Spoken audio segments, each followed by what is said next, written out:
Hello, Durud and Shalom. Hi, everyone. Don't forget to like the stream. I have a very interesting interview from Netanyahu speaking about his actual intentions, and I think the intentions of Israel as a whole regarding regime change in Iran. And this interview was very revealing, and I knew I had to come and show this to you guys. This is only a few days old. And as soon as I saw bits of it, I knew that especially the Iran portion, I needed to come and show this to you guys, because I think this actually shows to us that it is reasonable to believe that it's sealed. Like the situation, the Islamic Republic is basically getting to to be toppled, and sooner than most people realize. And just to make it clear, like throughout the history of Israel, anything that stood against Israel fell. Throughout the history, let me actually make this clear, okay?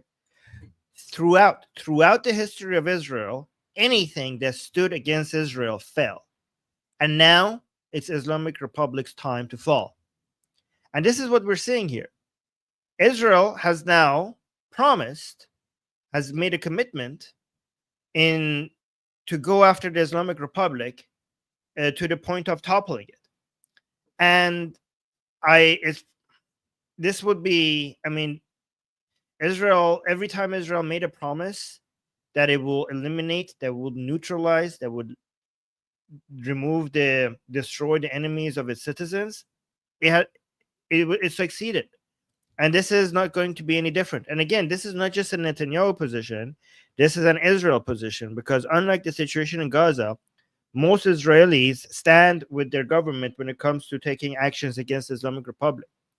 And this is why, and again, it's very clear based on the talks that I'm going to be playing for you here, everything Netanyahu says here, it's very clear that the plan is regime change. And they're not going to stop until they get it. Wow, the chat is busy. Tora saying, let's go, Ermin. D is here. Shana is here. Hey, Heavy Gretel, Jenny, Shirazan, Danny, Mohsen. Hey, Mohsen. Danny, Atheist Gamer, Hebrew guy that I can't pronounce your name, Jewish Samantha, and Delta, Zal. Yeah, fantastic. It's busy, guys. I'm going to try to pay attention to the chat. Again, I really wanted to show you guys this. Let me actually change the color on my microphone. Give me a second. I want to make it to the one that keeps changing automatically on itself, so you get the cool effect of seeing my mic color change just gradually. Ooh, look at that. That's pretty cool. That's hot. All right. Love you, bro. Thank you. Again, what's your name? I can't read Hebrew. I need to know your name. I love you too, person that I cannot pronounce. Guys, do you like it that everything is now being included, not just the ones that I highlight? Is this good? Like whenever we do a horizontal live stream, I could basically include all the live chat. This is a new feature that we have right now. So I don't know if you appreciate that or not. Anyways, let's get into Netanyahu's it's Sam saying it's nice. Fantastic. Okay. Good job with revealing the truth, Armin. Well, thank you. All right. Oh, fancy. Yes, getting fancier. I mean, yes. I have my color changing mic. I have all the live chats showing on the screen at all times. And again, like it doesn't. I made it so that it shows up when we're full screen. It shows up on the background is the black monitor, so it shows up better. But unfortunately, when I'm sharing the screen, it loses that effect. I don't know. We'll see. Anyways, let's listen to what Bibi, the Bibi of hearts, guys. By the way, you need to call Netanyahu the Bibi of hearts in Israel, because that's what we call him in Iran. We call him Bibi Delha, which means the Bibi of hearts.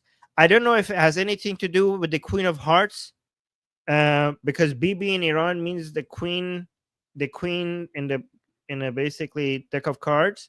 So we call him the Bibi of hearts just to show love to him, but also refers to I don't know the Bibi of hearts. So that's what we refer to him. I don't know if you guys like that.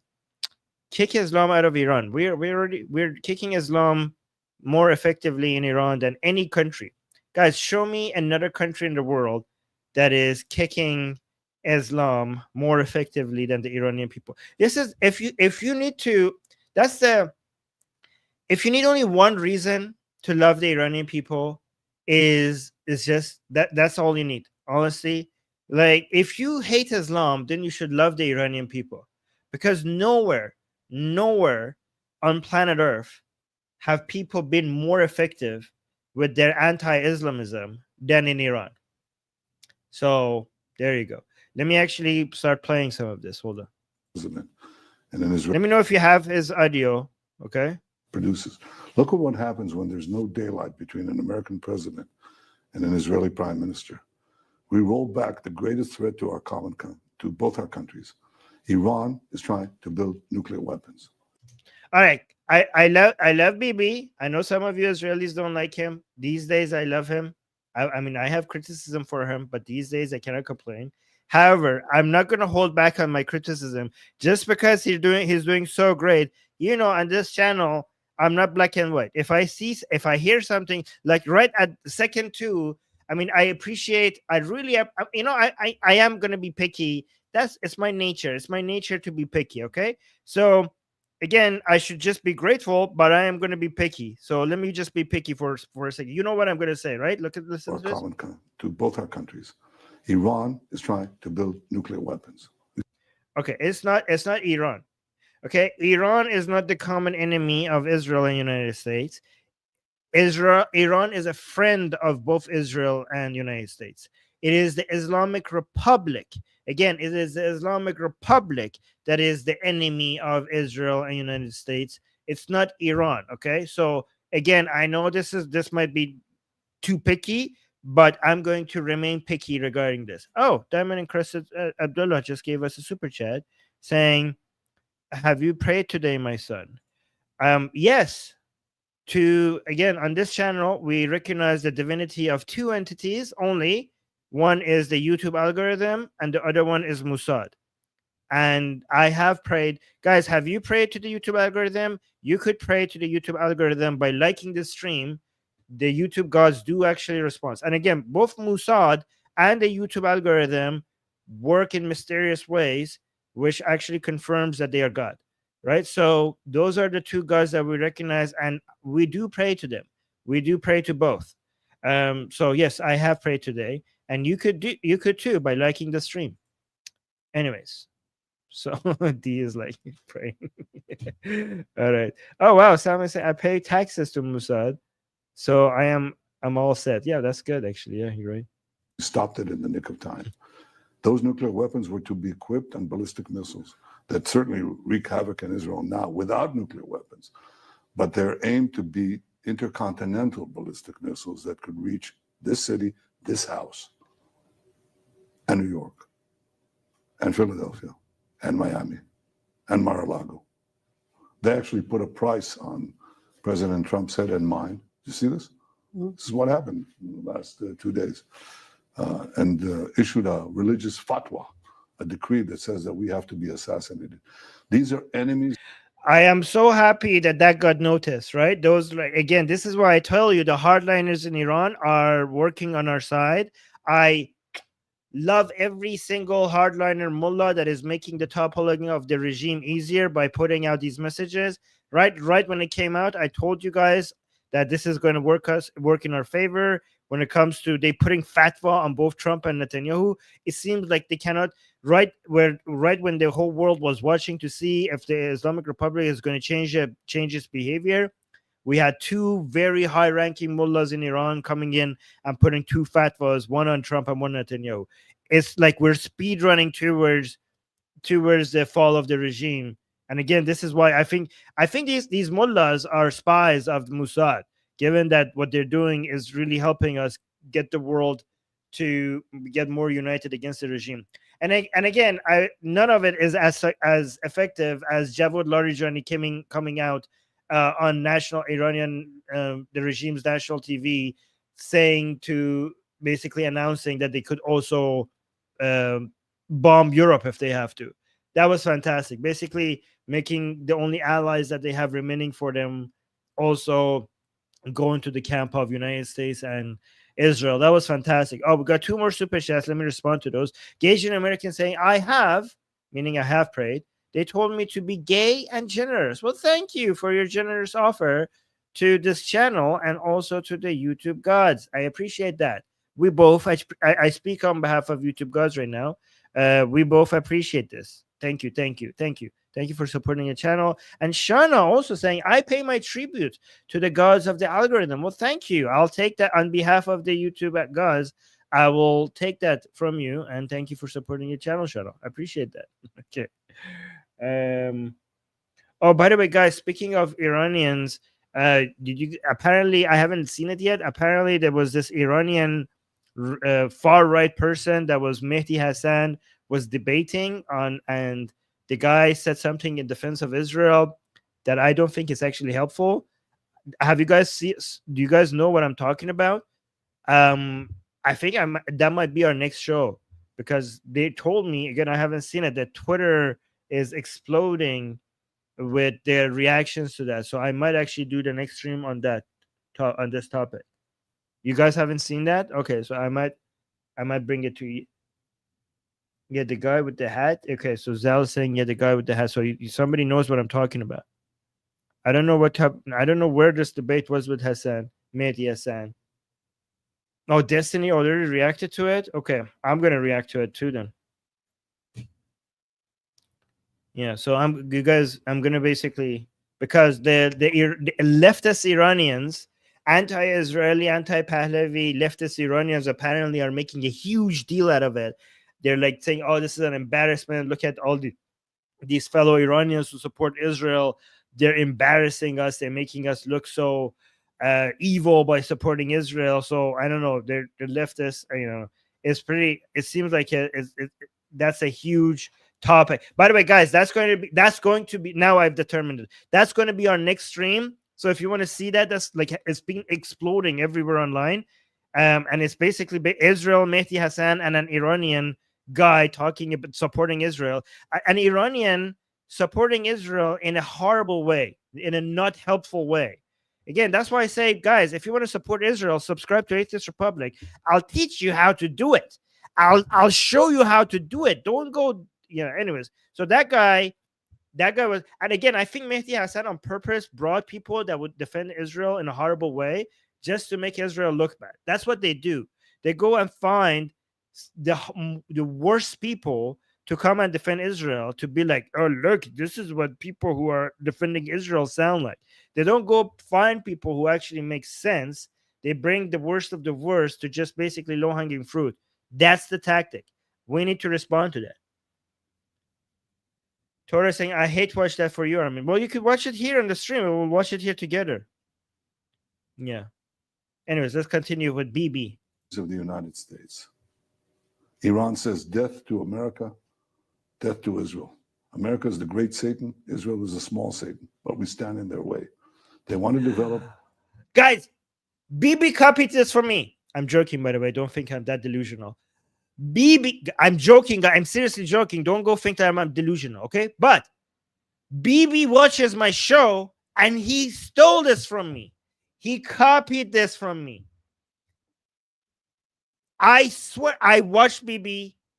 This is a copy from me, because I have been telling you this for a long time now. But to be fair, I also have copied this from this guy.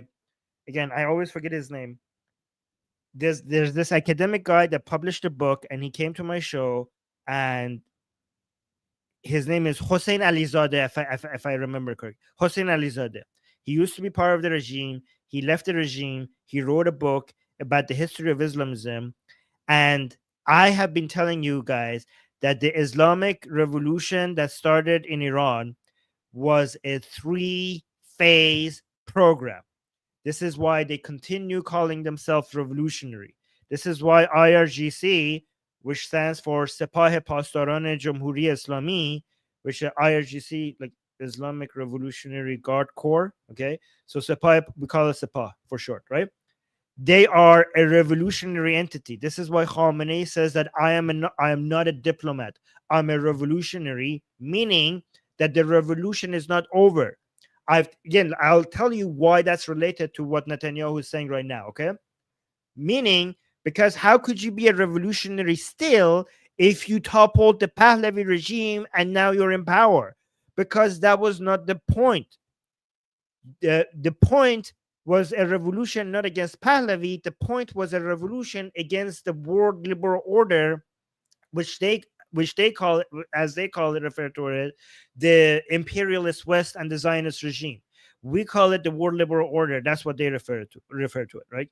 So that's the revolution is against that global liberal order that has been in place since World War II, which has made the world such a better place.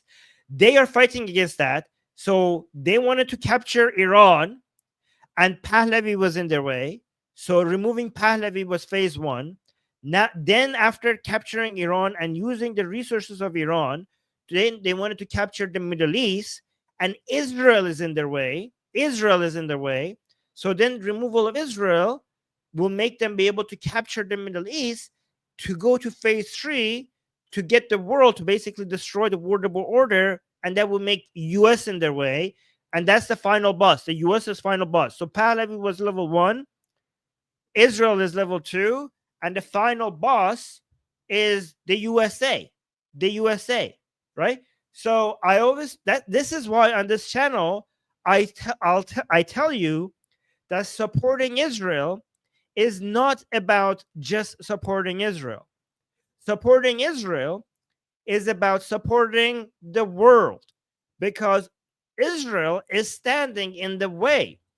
Israel is standing in the way of between the enemies of the world and the world. That's why I keep telling you guys, right? And this is why I think BB watches our show, because that's what he said exactly here. But I explained it to you guys in detail, right? Look at this. The means of Iran says death to a. Then he's saying, wow, they're delusional. Okay, here's the reason why they might not think that they're delusional, okay? Because let me actually tell you why maybe they're not that delusional. Because when Mohammad Reza Shah was in power in Iran, you would be called delusional if you thought that this country will one day turn into an Islamic theocracy. Like, if you saw how fast the country was growing and how advanced and modern it was, you would think that this country is basically just speed running through progress and getting better and stronger. And there is no way that this country is going to go backwards. Like, Iran becoming Islamized to the extent that it is right now was unimaginable back then. And then it happened. Because of the unity of the left, the unholy unity of the left and Islam. They managed to make it work. And this is why we Iranians are warning, especially Europe, that the unity of Islam and left might actually do things to Western civilization that is unimaginable right now, because it was unimaginable in Iran for this to happen. Yes, it was more modern than some European countries. Yes, that's what Iran was like, right? So, I mean, the Iranian hardliners, when they saw the success of the 1979 Islamic Revolution, they think that, oh, God is on their side, and even if the odds are against them, God will come and save them at the very last minute and make it work for them somehow, right? Because they saw the success of 19, and also they're seeing what's happening in United States and Europe, and they're seeing that so many people are anti-Israeli, anti-so-called imperialism, and Muslim populations are growing in the West, and they think like, look, we're making it work. Like, this is happening. Like, we're creating the base for eventually for us to basically, like, we're basically making the base of the pyramid, and eventually we will get the fighter, like the future generations of fighters of our Islamic army will come out of this. So they think like, no, we can make it work. The demographics are working in our favor. So, I mean, they are delusional, but you can see why they might think that. But I mean, oh, Shauna, thank you so much for the super chat saying, I saw that Islam is the fastest growing religion in the USA. Very concerning. Yeah, I mean, it's the fastest growing religion in the world, not just in the USA. But yes, also, yeah, also in Europe, also in everywhere. It's mostly, no, it's not mainly conversion. It's mainly immigration. This is why you should be against mass migration. Yeah, it is fast breeding, but it's mostly immigration. But let's continue with this. America, death to Israel. America is the great Satan. Israel is a small Satan, but we stand in their way. We stand in their way. We stand in their way. We're standing, the little Satan is standing in their way for them to get to the big Satan. Okay. This is a summary of everything I just told you. Okay. But BB, if you got that from watching this show, don't forget to like the show. Thank you, BB. Love your work. Love your work. Thank you. They want to develop the means of mass death, atomic bombs, and the means to deliver them to every theater near you. That's what they're trying to do. And we stopped them. We rolled back this grave menace to our survival by a regime that has these monstrous proxies like Hamas and Hezbollah, whom we beat too. And the Houthis. And the Houthis, we haven't finished. We've got a job to do. But I can tell you that America started. Okay, the Houthis guys are more challenging. By the way, I forgot to thank. Let me see. Yeah, Shauna, thank you for the super chat. Let me talk. I also see Jean is here. Jean, I will read your comment. Thank you for being here. One thing about the Houthis, guys, the Houthis are much more difficult to deal with. Okay, the Houthis, it's not just the distance, because so the good thing about Lebanon is that Israel has a lot of information with Lebanon, but it's also close, right? The thing when it comes to Iran, the difficult part is that it's far, but at least now Israel has managed to clear out the entire path without having any air defense in Iraq, Syria after the fall of Assad. So it's easy to reach Iran, but it's still, because of the distance, it makes it challenging. Okay. But even though because of the distance, it makes Iran challenging, what makes it much easier for Israel to deal with operations inside Iran against the Islamic Republic is that it has years of information, a huge spy network in Iran, years of training, specifically training tailored to operations inside Iran. So they know exactly what they're doing. With regards to Yemen and the Houthis, Yemen is farther away from Israel than, I don't know, Gaza and Lebanon and Syria, but also they don't have the network of spies in Yemen. They don't have years of gathering information from Yemen. They don't have years of training specifically based on the Houthi structure in Yemen. And also, so that makes the Houthi situation a lot more difficult for Israel. And it also, exactly. Noam is saying it's also huge and mountainous, and they hide in the mountains. Also, they have less to lose, so it's hard to punish the Houthis because they have less to lose. Like when it comes to the Islamic Republic, they have a lot of assets that you could take out to paralyze the entire structure.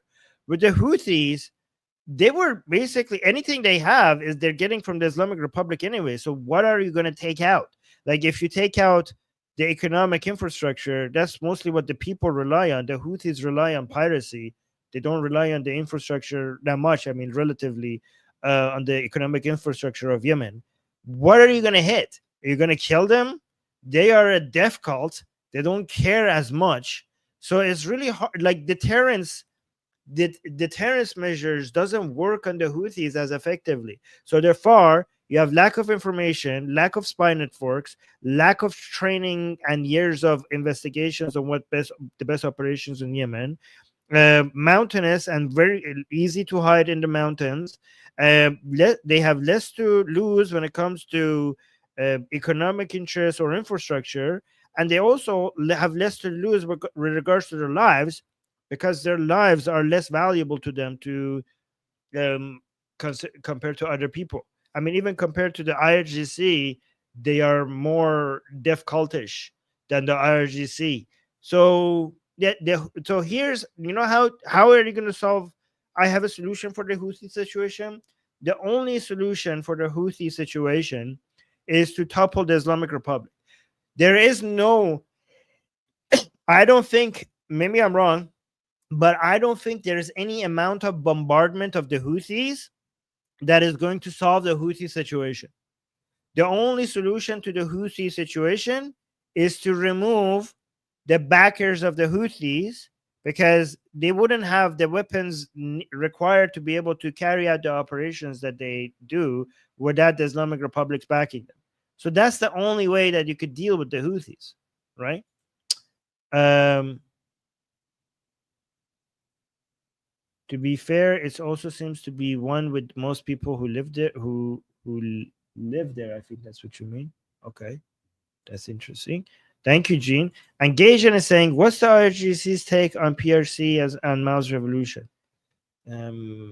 Mao's revolution, I don't hear them talk about much, but the PRC, they see them as, they used to see them as allies against the imperialist West up until quite recently, when during the 12-day war, they felt like they were backstabbed and betrayed.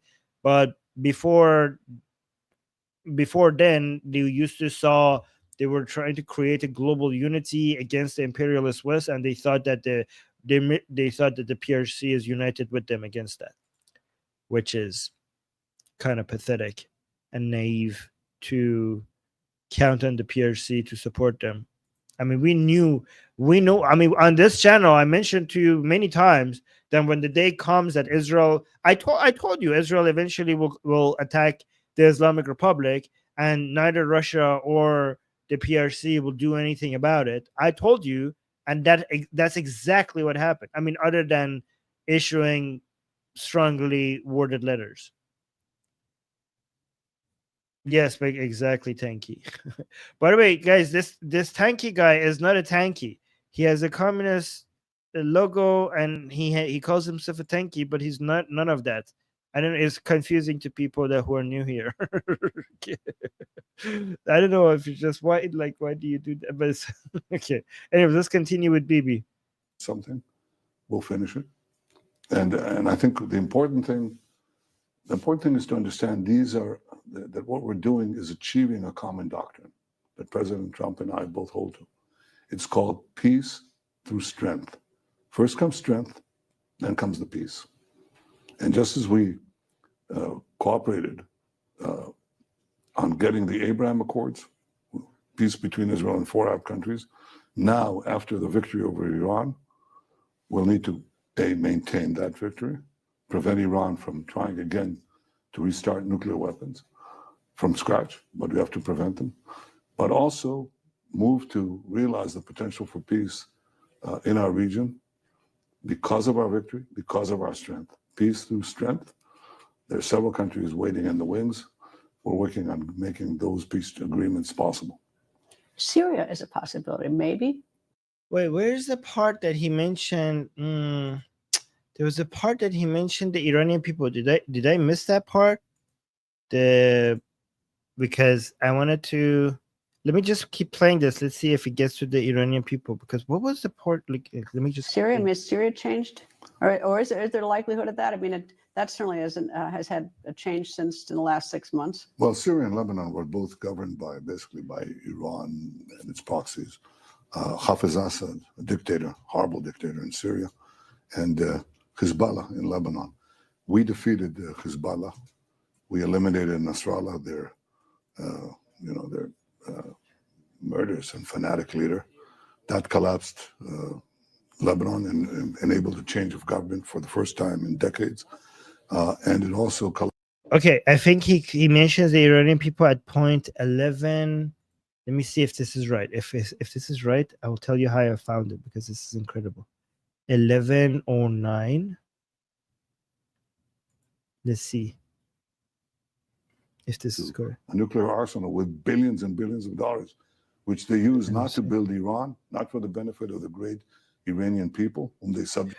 Wow, guys, do you know how I found the time? So I dropped, look at this.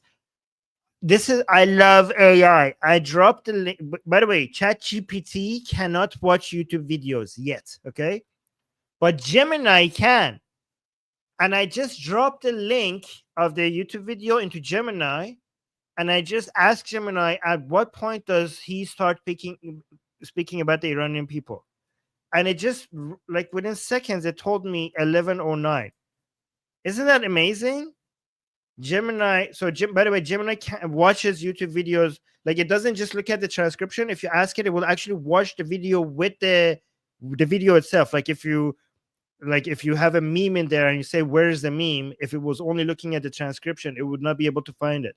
But if you like, it's watching it, so it could actually tell you what time the meme is. And like just yesterday, I was watching a video and there was a joke in it, and I didn't understand the joke, so I dropped the link into Gemini. I'm like, "Hey, can you explain the joke to me?" And it watched the video, and the joke was visual. It wasn't just talking. Like, they did some motorcycle like, anyways.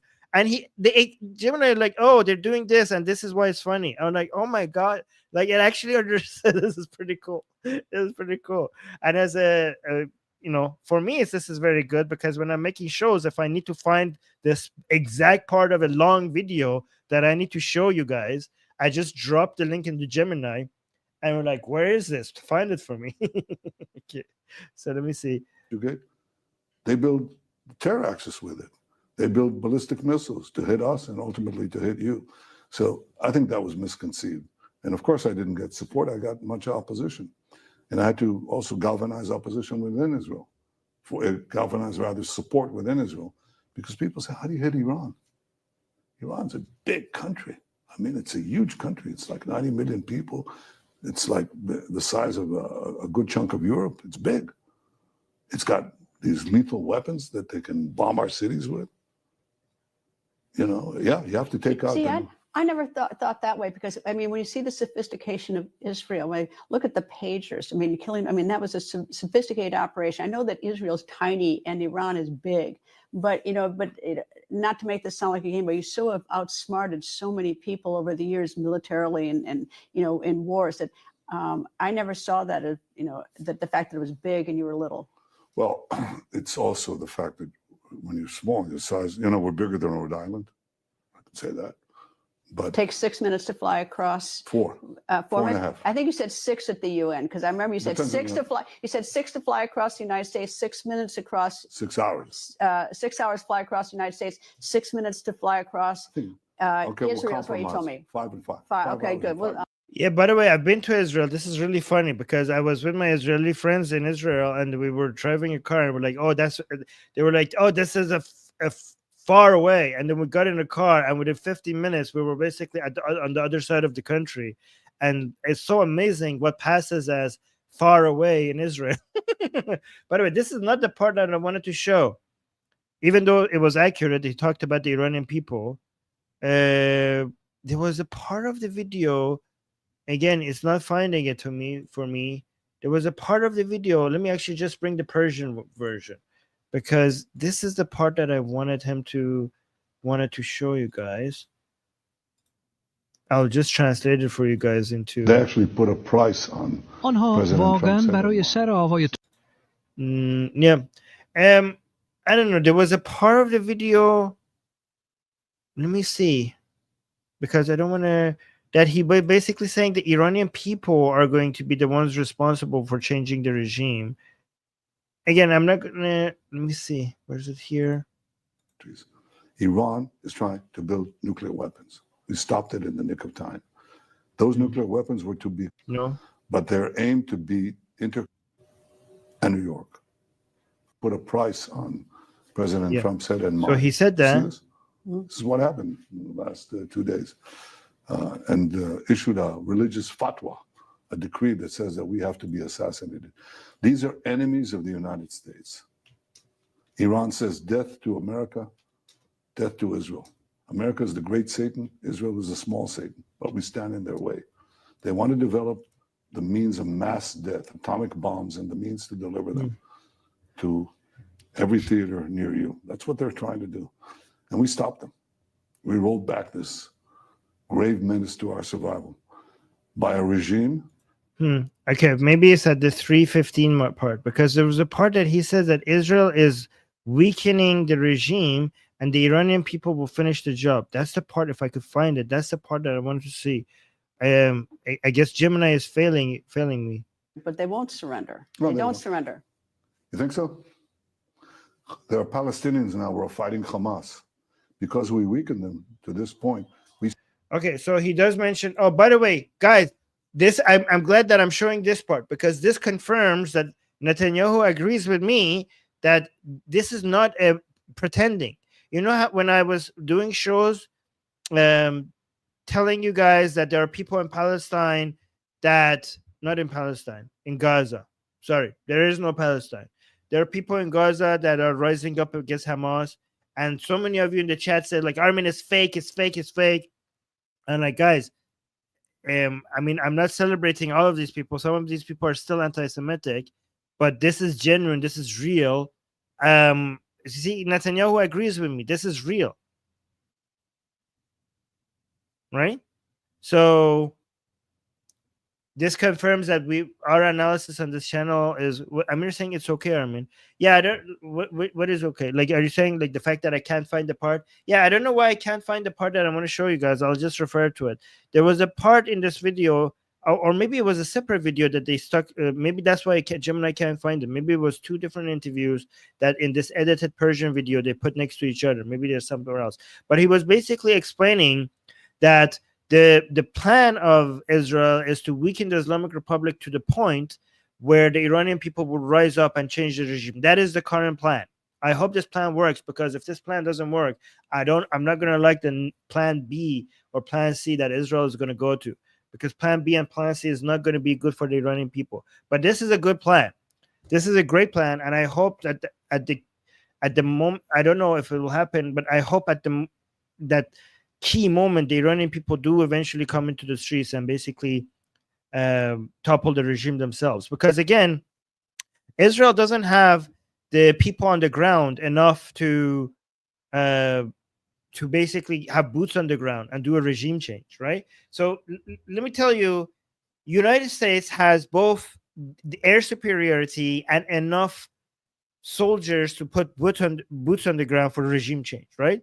So United States has the military capital to do regime change in Iran, but it doesn't have the political capital to do.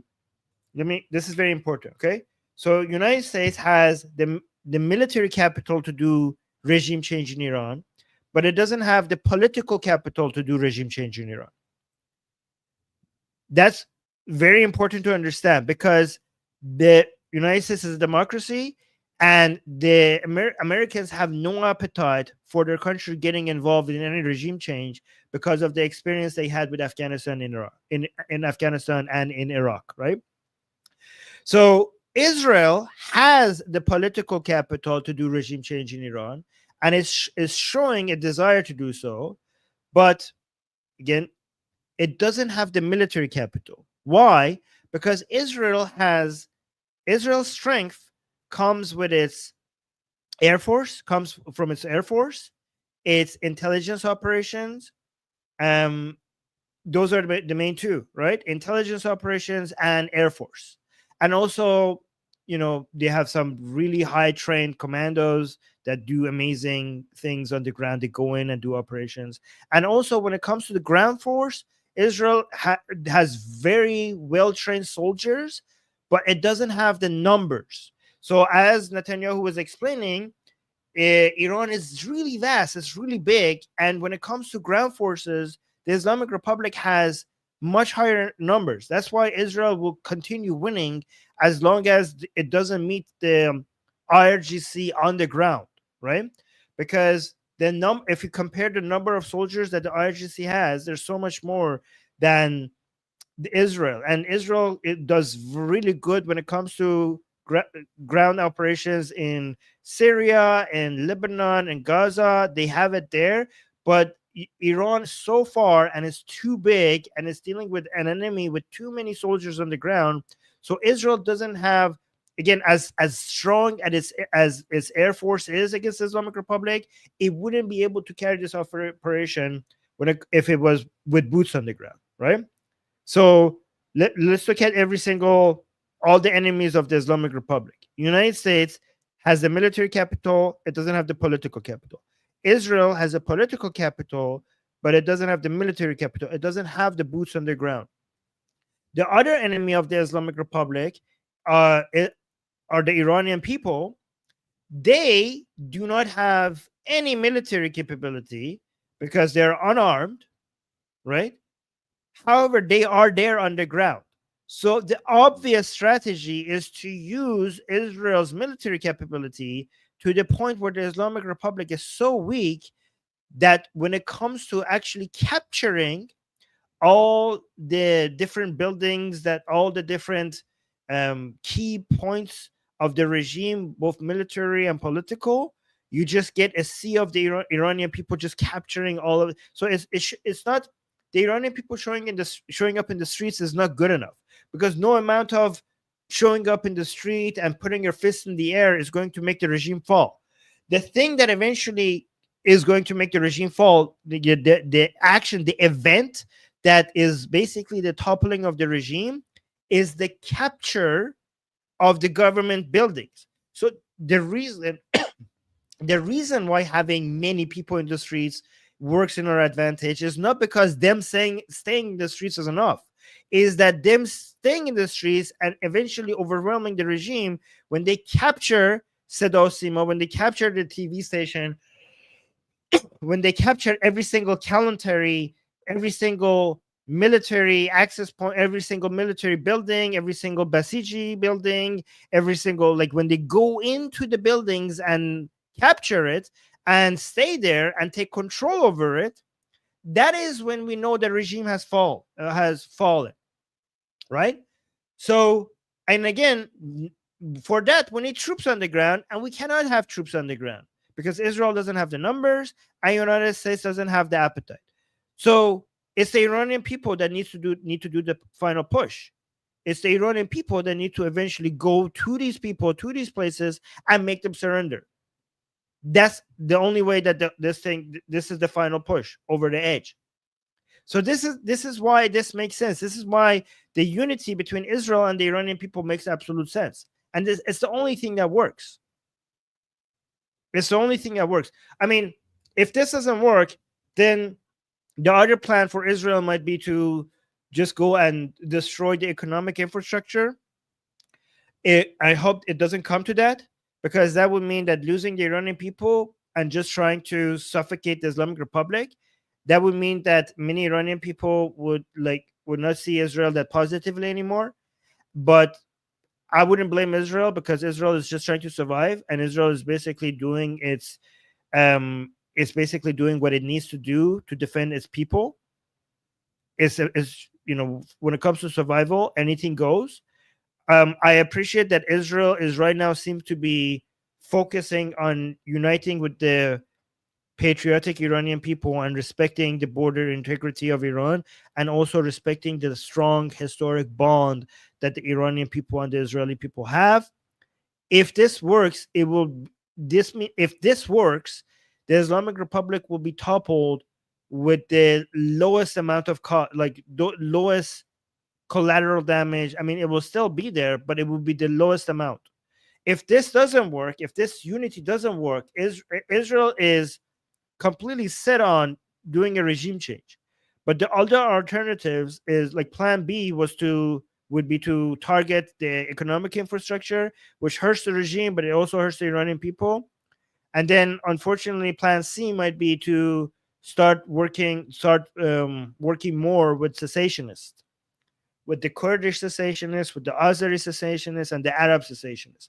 That would be horrible. And that would mean forever losing the Iranian people as an ally. And the reason why that's not just bad for Iranian people, but also bad for Israel, is because what we want for Israel is a long-term solution. This is very key to understand, guys. So if the Islamic Republic goes, that would not be necessarily the end of the problem for Israel. For a long-term solution for Israel, we need an Iran that is friendly to Israel. We need an Iran. Iran is 90 million people. It's a big country with a lot of resources. Israel needs to invest not just in the removal of the Islamic Republic, but invest in creating an ally, a powerful ally in the Middle East, that is Iran. And that's why plan B and plan C would have a short-term result, but it wouldn't have long-term results, because then you will be losing the Iranian people as your allies. It would be losing, potentially creating a government in Iran that wants friendly relationship with Israel. And that is key. That is key to Israelis being able to sleep at night without the anxiety that asking themselves whether Israel will survive or not. Like, it's not fair. It's not fair to Israeli people. No people in the world have been wondering as much as Israelis whether their country will survive. No country in the world has been threatened with annihilation as much as Israel has. And if the Islamic Republic is replaced with an Israel-friendly government, then Israeli people will be able to have the mental, the sanity, the basically the confidence that it's over. Like, it will bring the peace of mind that is fucking over. That we removed everybody. Everybody else will not be able to. Yes, there might be some terrorist attacks here and there, and it will be annoying, and it will be devastating, and it will be tragedy. But with the Islamic Republic gone, that would be the end. With the Islamic Republic gone and bringing an Israel-friendly government in Iran, that would be the end of this question. It will be over. It will be Israel forever. Nobody has to wonder ever again whether Israel will survive. The main enemy of Israel was replaced with a strong, a secular democracy with a growing economy that does trade with Israel, that shares tourists with Israel, that has political. And again, even though we will still have terrorists in the region, we will surely have more terrorists in the region. You know what would be beautiful about the unity of Israel and Iran? It would be that I could see, guys, just close your eyes and imagine this, okay? That the intelligence operations of Iran and Israel are working together to find terrorists in the Middle East. You know, imagine Israel is passing out information to some Iranian troops on the ground somewhere, I don't know, within the borders of Iran and Iraq, to go and neutralize a threat. Basically, close work. Like, imagine if you have two countries, intelligence and military apparatus working together in removing all of this cult of death from the Middle East, not just from their country, but from the entire Middle East. Both because the threats to Israel in that situation, when Iran becomes a secular democracy, the threats to Iran would be the threats to Israel. Yeah, the threats to Iran would be the threats to Israel, and the threats to Israel would be the threats to Iran. Right? And imagine how stronger both of these countries will be. Oh, Amir saying, "Oh, Armin, it's a dream." Yes, that's the dream. Torres saying, "Armin, I love that." Yes, imagine that. Imagine two countries that are fighting for life in the sea of death in the Middle East, right? And again, it wouldn't stop with Iran and Israel, because just like again, let me actually give you more of my dreams, okay? Just like because of the Islamic Revolution, we saw a wave of Islamism take over the Middle East. That it started in Iran, after the 1979 Islamic Revolution, right? So if an Islamic Revolution caused a sea of Islamism in the region, I think a secular revolution in Iran would cause a wave of secularism in the region, right? And I think that Israel and Iran, if Iran becomes free, that doesn't need to be the end of it. If Iran is free, why just stop at Iran? Why not free the entire Middle East from this cult of Marxism, wokeism, and Islamism? Why stop with Iran? Okay, I'm looking at you, Pakistan. I think the next target should be Pakistan. Because if you remove the Islamic Republic, the greatest Islamic threat to the world is Pakistan. And I think we need to keep moving to Pakistan and Afghanistan. we could just keep cleansing this entire area from this death cult. How about that? Right? And then you have Iran as your ally, because Israel was doing that at some point. When Pakistan was becoming nuclear, Israel wanted to work with India to stop Pakistan.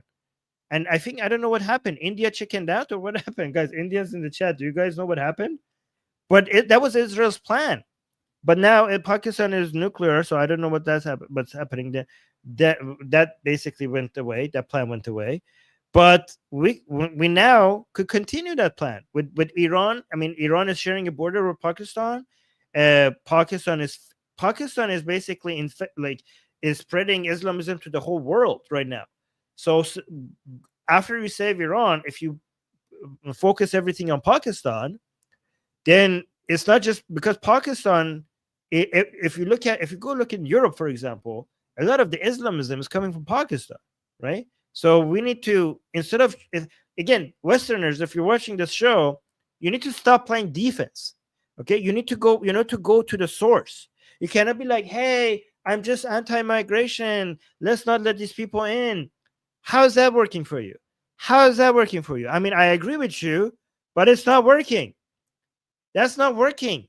So given that your governments are not going to listen to you, maybe if you're against all of these waves of Islamism coming at your country, maybe you should be supporting Israel to go to the source of the problem and solve the situation. So the source of all this infestation at the source.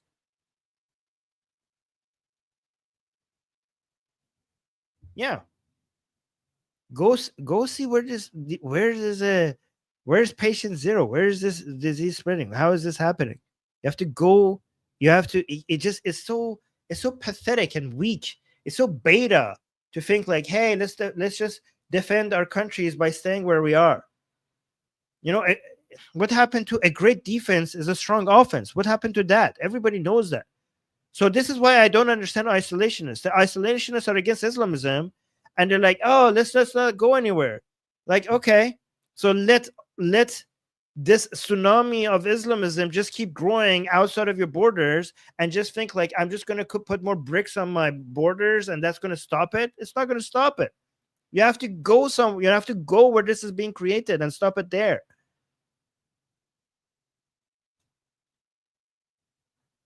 And again, if you're pathetic and weak enough and don't have the balls to do the dirty work, this necessarily dirty work, then at least just Israel is doing it.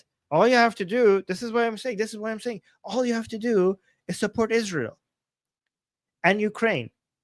And apparently, pretty soon, Taiwan. Okay, so yeah, basically, these tiny three little countries are doing all the dirty work. I mean, Taiwan hasn't done it yet, but seems like a lot of people think that will happen soon as well. But these tiny three little countries are basically doing the dirty work. Are doing and maybe will be doing of the rest of the world. Okay, so if the rest of the world doesn't have the balls to fight this fight, at least what you could do is just support these three countries. Just put all the support you can. They're doing your work. Just support them.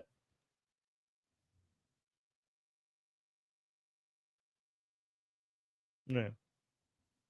Oh, we got another super chat. Hirschfeld, thank you so much. Hirschfeld saying, why calling it a republic when it's a dictatorship? Yeah, that's a good point. Yeah, you're right. I mean, that's what people know it by, but you're right. It's definitely not a republic.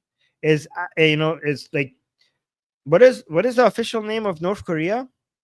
People's Democratic something? North Korea name. The Democratic People's Republic of Korea. This is the biggest joke in the world. Yeah, so that's what Islamic Republic, the republic in the Islamic Republic's name is basically as big of a joke as the official name of North Korea, Democratic People's Republic of Korea. I mean, they have Democratic and Republic in their name. I mean, that isn't that the biggest joke in the world that North Korea calls itself, the official name of North Korea has democratic in it. Oh, we got Omi just gave us a super chat. Thank you guys. I will read the super chats if we get any.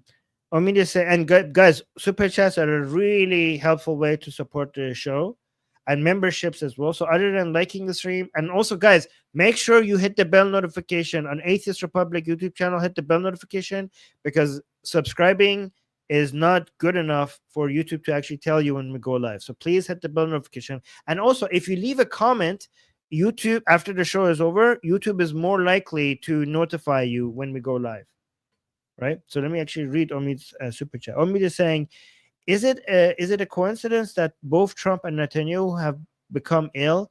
Someone trying to poison them? Javid Shah. Yeah, I think it's a coincidence. I don't see them.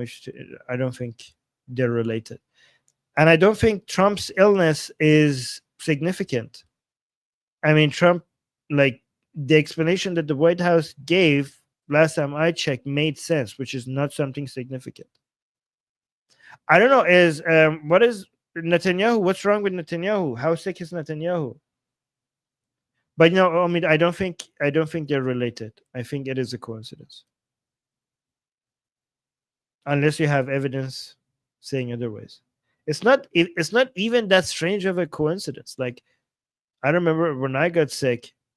For some reason, like my one of my relatives got sick at the same time, and we're not even in the same country. Like, what should I make of that? Is Netanyahu okay? By the way, guys, if anti-Israeli people, or like I saw some pro Iranian regime people celebrating that potentially Netanyahu could die because he's sick. But I don't know. I think based on what I've seen, the other politicians in Israel, they're even more interested in, like, the opposition to Netanyahu in Israel. Their criticism for Netanyahu is not that, hey, why are you attacking the Iranian regime? Then their criticism is like, why haven't you done this sooner? So I don't know what they're hoping for. If Netanyahu gets removed, the remaining politicians of Israel will be even more aggressive against the Islamic Republic. I don't know if that's going to help them.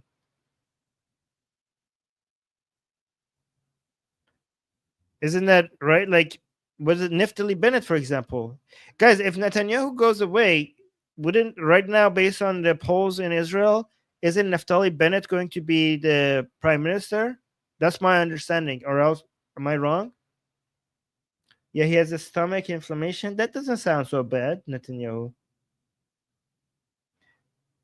So yeah, Sam is saying, yeah, against this IRGC, there seems to be something close of a consensus. Yeah, so Amir saying, yeah, Bennett will be so if Bennett is the runner-up, like if Bibi is not prime minister, if Bennett is going to be prime minister, I remember before the 12-day war, Bennett was criticizing, was it Bennett? I think it was Bennett. Bennett was criticizing, Bennett was criticizing Bibi for, why are you not going for the head of the octopus? Like, that's what you should be going for. I mean, it was Bennett that coined the term head of the octopus. It was Bennett that coined that term, head of the octopus. They're like, oh, these are all just the tentacles, and we need to go for the head of the octopus. So people are like, hey, like the pro-regime people, I mean, you want Netanyahu to go so that the guy his plan was to go at you sooner come in power? No, somebody's saying no, Bibi did. No, I'm pretty sure it was Bennett that coined the term head of the octopus. So Bibi always called it an octopus? Okay, so people in the chat, they hate Bennett. Why do you guys... No, just Torah. Torah hates Bennett. Why do you guys hate Bennett? What's wrong with him?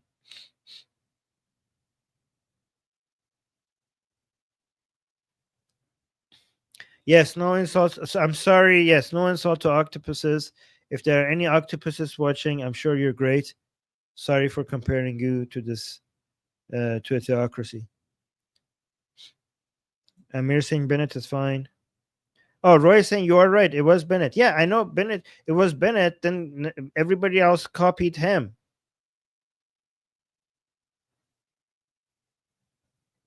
Yeah, you're right. Bennett says good things when it comes to foreign policy, but you're right.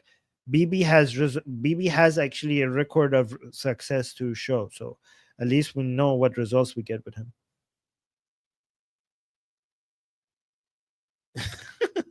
Amir saying at least Bennett didn't try to steal Israeli democracy yet. Hey, it's not Israel. If you're talking about removing the wall between the judicial branch and the legislative branch in Israel, that's not an attack on democracy. That's an attack on liberalism. Guys, do you guys know what I'm talking about?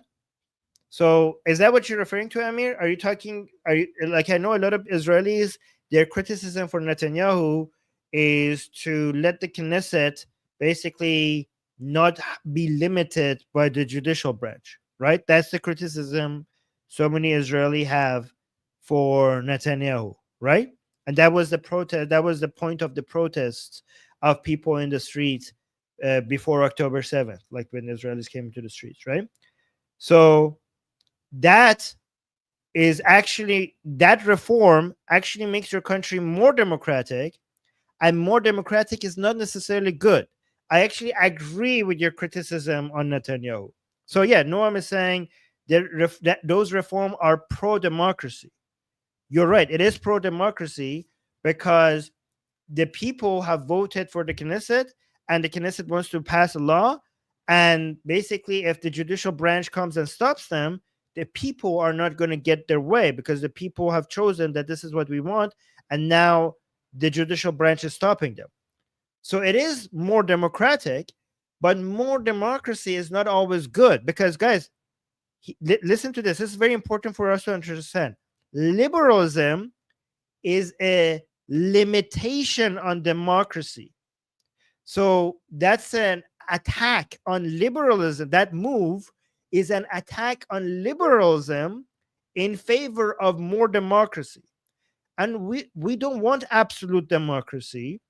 We always want some limitations to the majority rule. We don't want the tyranny of the majority. That's why we have a wall between the judicial branch and the legislative branch, right? Does that make sense? So Noam is saying, I agree with you too, Armin, but your judicial branch is so far from the population. It's a leftist elite that still has the mentality of the 90s. Well, this whole mess is caused by Israel being a new country that hasn't yet developed. Because it's a new country, it doesn't have either a constitution or something acting like a constitution. Like there's not an agreed upon principles that reflects, because what you need is an agreed upon principles that the majority rule cannot violate, but this agreed upon principles need to reflect the identity of the population to some extent.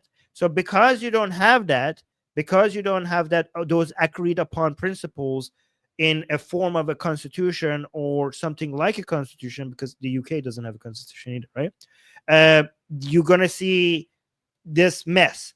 But the solution is not to destroy the wall between the judicial branch and the legislative branch.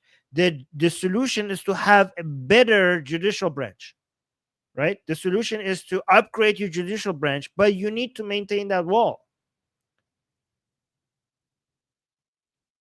But yeah, it takes time. But you do need to maintain that wall, guys. The whole separation of powers within the government, that is a proven model. You don't want to mess with that. Right. Did I read the super chat? Oh, yes, it was by Amin. I did it.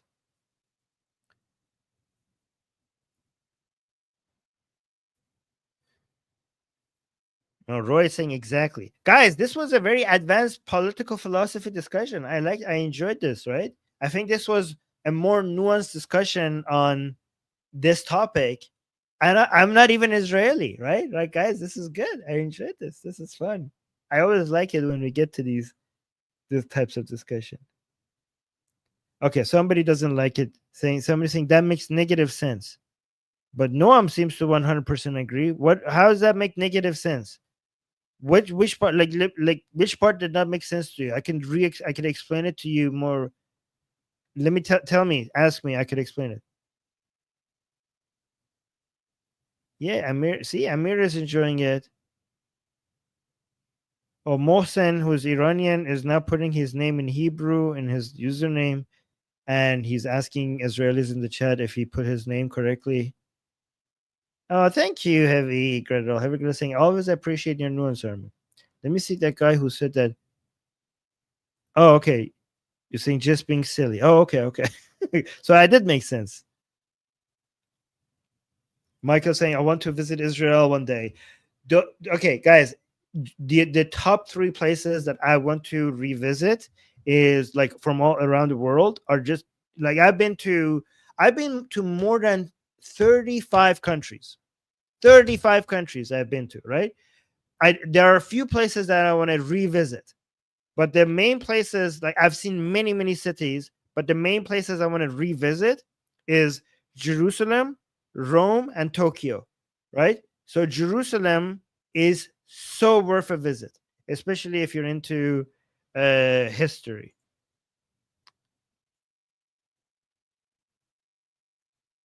Jenny saying Armin's curls are curling. Is that guys? Is this better or worse? Because you were last time I basically I combed it all up. Somebody didn't like it, so now I'm basically going back to full curls.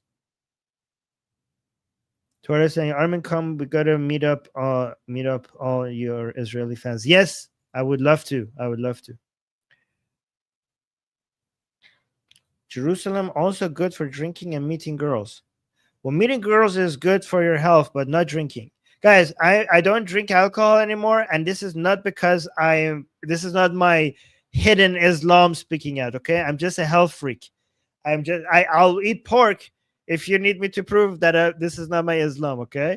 I am such a health freak. I'm trying to monitor everything that could have negative effects on my health. I monitor my steps, I monitor my sleep. I drink so much water. I basically check everything that I put into my body. So if I speak against drinking, please don't think that has anything to do with Islam, okay? Boring, Armin, boring. Yes, I know it's boring, but hey, guys, I'm 41. Do I look 41? So it might be boring, but it's working. It's working, isn't it? Anyways, I'm gonna go. Yeah, see, I let you say you look 31. Yeah, exactly. So I'd rather be boring and healthy than than fun and having to need a wheelchair by age 70. Okay. Oh, Shana is with me here.